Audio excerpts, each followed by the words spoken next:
name is David Lorimer, and I'm the Program Director of the Scientific and Medical Network and one of the directors of the Beyond the Brain conference. It's a delight to have Bruce Greyson with us here today. He's speaking at the conference, and I'm just going to ask him a few questions related to the conference.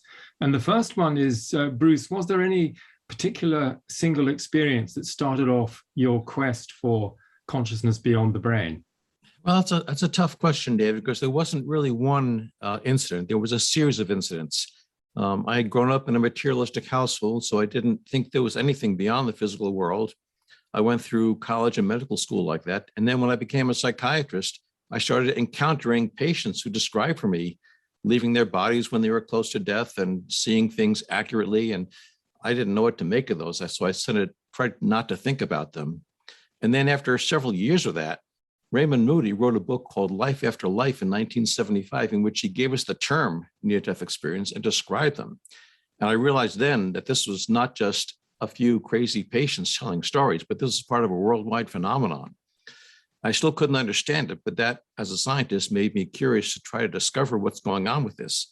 So I started collecting other cases and trying to understand them. And now, after 50 years, I'm still trying to understand them.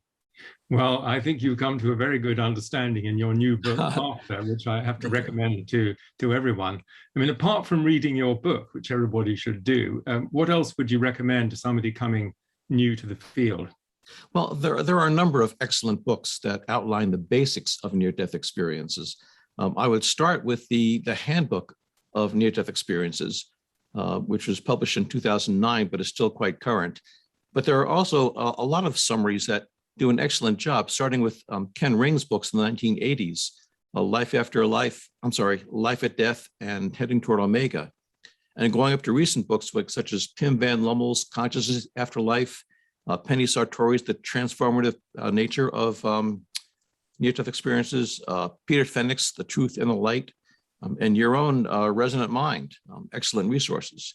In addition, an excellent resource is the International Association for Near-Death Studies, with a great website, www.iands.org, which has a lot of resources for information about near-death experiences. And I suppose the Journal of Near-Death Studies, if somebody wants to become more deeply involved. But you're quite right, there's an absolute wealth of resources out there. Yes. And conferences and videos and all of that. And then finally, Bruce, tell us a little bit about what you'll be presenting at Beyond the Brain. Well, I'll basically be summarizing the nearly half century of research that I described in my book, After. A doctor explores what near-death experiences reveal about life and beyond.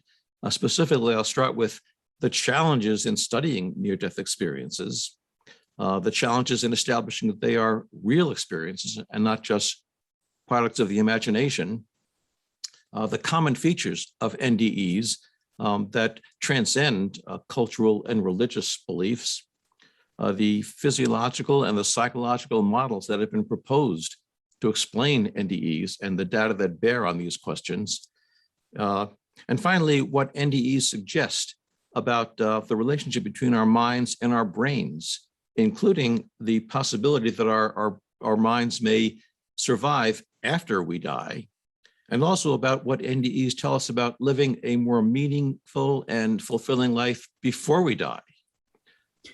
Well, Bruce, that is extremely comprehensive, and I hope that everybody who's listening to this will come and attend your lecture when we're very much looking forward to the whole conference.